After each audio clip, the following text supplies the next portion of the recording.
The president is blaming the stock market's performance Monday on House Democrats as they gear up to take back the chamber this January. More than 2 months out, Democrats are already preparing investigations into the White House. On Monday, President Trump took to Twitter to issue a warning. CBS News Chief White House correspondent Major Garrett has more on that. On Twitter today, President Trump warned of the prospect of presidential harassment by the Dems. Harassment is what Republicans have labeled possible Democratic investigations of the executive branch once the party assumes control of the House in January. In an interview with Axios, New York Democrat Nita Lowey, set to chair the powerful Appropriations Committee, checked off a laundry list of potential areas for inquiry. Yes. The travel ban. Yes. The family separation policy. Absolutely. Hurricane relief in Puerto Rico. Oh, it was absolutely inadequate. Add to that dozens of other topics, including campaign-era payments to women who allege affairs with Mr. Trump, Russian involvement in the 2016 election, and the appointment of non-Senate confirmed acting Attorney General Matt Whitaker, who Democrats already accuse of bias against the special counsel investigation. California's Adam Schiff will lead the House Intelligence Committee.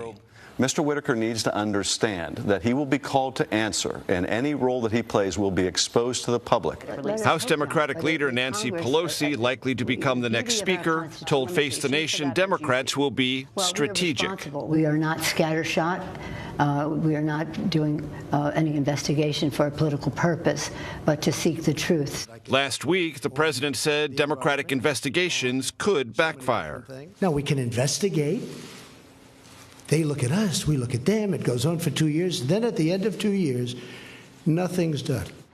In that same press conference, the president said a spate of Democratic investigations would trigger a warlike White House posture. It's worth remembering when House Republicans investigated the Obama administration, they called it oversight, not harassment. Brook, Democrats described their coming investigations the same way. Okay, Major Garrett at the White House. Major, thanks. Across town, Kevin Cirilli joins me now from our Washington bureau. He's the chief Washington correspondent at Bloomberg. Kevin, good to have you with us. We just heard Major describe some of the probes that the president might face at the hands of House Democrats. Do we have a sense of what they might lead off with? Investigate or legislate. Look, I think you're going to see a laundry list of folks in the Democratic Party launching investigations. Last week, I interviewed Congresswoman Maxine Waters. She's a Democrat from California, set to be chairwoman of the all-powerful House Financial Services Committee. She says they want to investigate the president's financial ties, including with his tax returns, as well as the loans that were made out from Deutsche Bank. I also interviewed Congressman John Garamendi. He's a Democrat also from California.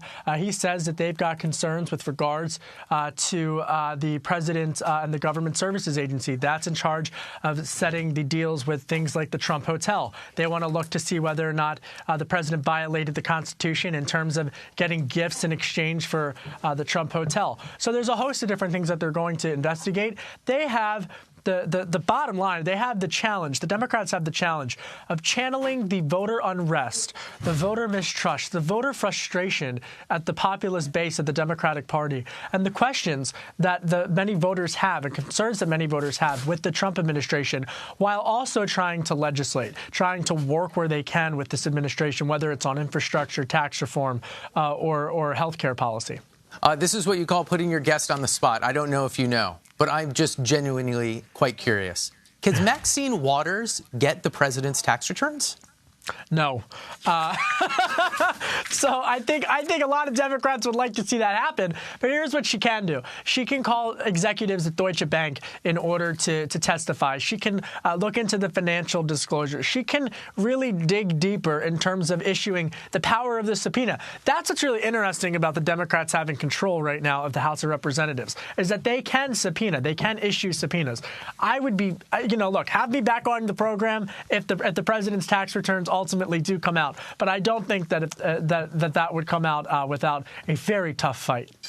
The Dems are going to have a somewhat similar margin in the House to what the Republicans had in the 115th Congress, which is about to wrap up. We don't know the exact margin yet, though. A few races outstanding. What races should people be tuned into? Well, look, in terms of outside of the House of Representatives, I think we're still waiting on about 10 in terms of things to come up. And that margin won't significantly change the makeup of the policy makeups in terms of the numbers and the divides of how many Democrats are allotted per each committee.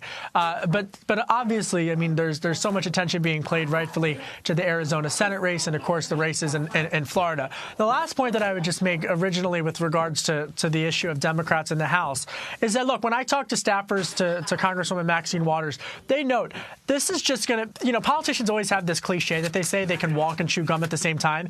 They're going to, of course, investigate, but they also do have a lot of policy ideas and initiatives that they're going to be paying attention to as well. The question is whether or not the Trump administration will engage with them on those policy things while they're also threatening to use subpoenas.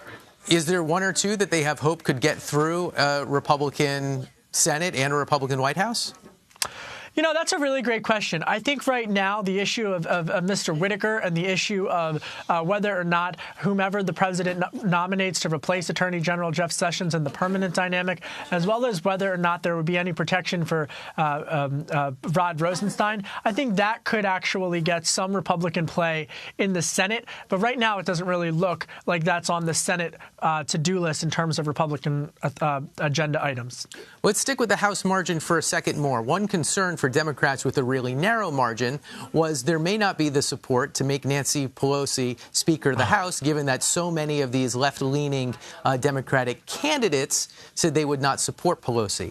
How does the margin play into Pelosi's hopes in this leadership fight? And do we think this is a leadership fight or everyone's just going to get in line?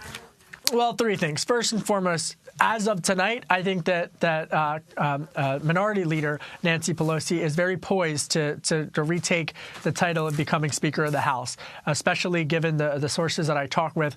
It would be a very uphill battle in order for her, as of tonight, to be defeated. That said, 2 months is an eternity in politics, especially in the Trump administration White House, which leads me to the second point. There is a lot of rules, and who better than lawmakers and leadership on both parties than to understand the backroom deals in terms of cutting deals. Remember back when John Boehner became Speaker and the deal that was cut in particular, when House Speaker Paul Ryan became Speaker and the deal that was cut with the Freedom Caucus, as well as Democrats to avert the Freedom Caucus, the ultra-conservative wing of the Republican Party, to allow them to throw any hijinks into the getting House Speaker Paul Ryan.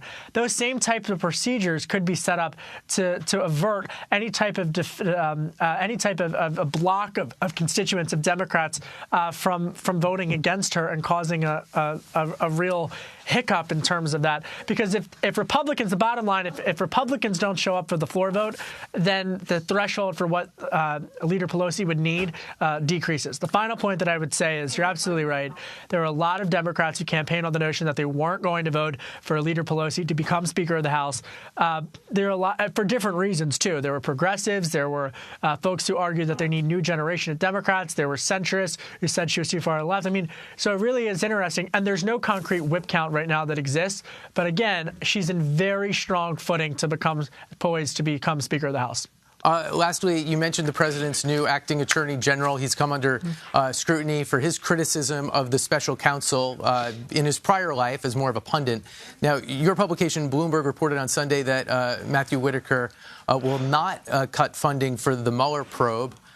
In late Monday, the Department of Justice actually told CBS News that Whitaker will consult with ethics officials about whether he should recuse himself, which, of course, Democrats have asked for. Will this be an assurance for those Democratic critics?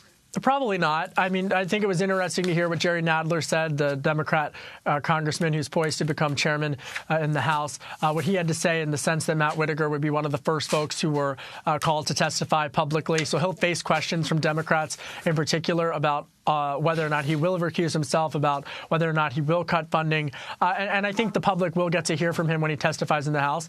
And the second point that I would raise is that whomever the president does nominate in the permanent role of attorney general, that nominee is also going to face those tough questions about whether or not they would recuse himself or herself, and whether or not that person would ultimately look to protect Bob Mueller and his investigation team.